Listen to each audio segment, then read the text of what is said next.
തൂപ്പുകാരനിൽ തുടങ്ങി പിന്നീട് ലോകം കീഴടക്കിയവൻ. അതെ, ഒരേ ഒരു രാജാവ്, one and only Cristiano Ronaldo. തൻ്റെ ചെറുപ്പകാലത്ത് പട്ടിണിയും പ്രാരാബ്ദവും കൊണ്ട് നിറഞ്ഞിരിക്കുകയായിരുന്നു. പിന്നീട് എന്തൊക്കെയോ അത്ഭുതങ്ങൾ സംഭവിച്ചു. അതെ, ഫുട്ബോളിലോട്ടുള്ള ഒരു രാജാവിൻ്റെ വരവായിരുന്നു. സ്കൂളിൽ ഫീസ് അടക്കാൻ കാശില്ലാത്തത് കൊണ്ട് ടീച്ചർ വരെ അവനെ പരിഹസിച്ചിട്ടുണ്ട്, കളിയാക്കിയിട്ടുണ്ട്. തൻ്റെ അച്ഛൻ്റെ കൂടെ പോയി ജോലി ചെയ്യുമെന്ന് പറഞ്ഞുകൊണ്ട് വിമർശിച്ചിട്ടുണ്ട്.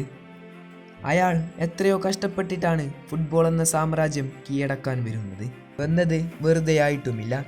എടുത്തു പറയാൻ ട്രോഫി ഇല്ലാത്ത ഒരു രാജ്യത്തിന് വേണ്ടി അയാൾ എന്തെല്ലാം ചെയ്തിട്ടുണ്ട്. അതെ, വേൾഡ് കപ്പ് ഒഴികെ യൂറോ കപ്പും നാഷണൽ ലീഗും നേടി അയാൾ ഇപ്പോൾ പോർച്ചുഗൽ എന്ന സാമ്രാജ്യത്തെ പണിതി ഉയർത്തി. എന്തുകൊണ്ടും അയാൾ മറ്റുള്ള താരങ്ങളിൽ നിന്ന് വ്യത്യസ്തനാണ്. അഹങ്കാരമുണ്ട്, അതിനനുസരിച്ചുള്ള കളിയുമുണ്ട്. പറഞ്ഞാൽ ആ പറഞ്ഞത് ചെയ്തിരിക്കും. അതാണ് അയാളുടെ ശീലം. തോറ്റുപോയവരും തോറ്റു പടിവാതിൽക്ക് നിൽക്കുന്നവരും റൊണാൾഡോ ആരാണെന്ന് ചിന്തിച്ചാൽ മതി. ബാല്യകാലം ഒന്നുമല്ലാത്തവൻ പിന്നീട് കൗമാരം മുതൽ അങ്ങോട്ട് താൻ ആരാണെന്ന് തെളിയിച്ചു കഴിഞ്ഞു. അതെ, ക്രിസ്ത്യാനോ റൊണാൾഡോയെക്കുറിച്ച് ചിന്തിച്ചാൽ മാത്രം മതി.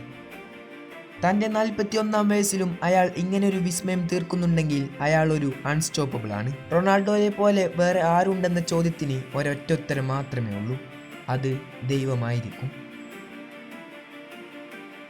ദൈവം എങ്ങനെയാണോ അതുപോലെ തന്നെയാണ് ദൈവപുത്രനും. ചോദ്യം നിങ്ങളോടാണ്. നിലവിൽ ലോകത്തിലെ ഏറ്റവും മികച്ച ഫിനിഷർമാരിൽ 3 ആളെ എടുത്തു നോക്കുകയാണെങ്കിൽ അതിലൊന്ന് റൊണാൾഡോയായിരിക്കും. അതിന് യാതൊരു സംശയവുമില്ല. അയാൾക്കുമീതെ അയാൾ മാത്രമാണ്. അയാൾ എവിടെയും അവതരിക്കും, ഏത് നിമിഷവും അവതരിക്കും. ഒരൊറ്റ മത്സരം കൊണ്ട് നിങ്ങൾ അയാളെ വിലയിരുത്താതിരുന്നാൽ മതി. വിലയിരുത്തിയാൽ പിന്നീട് നിങ്ങൾ അയാളെ ഭയക്കേണ്ടതുണ്ട്. ഇന്നലകളിൽ നമ്മൾ കണ്ടതല്ലേ.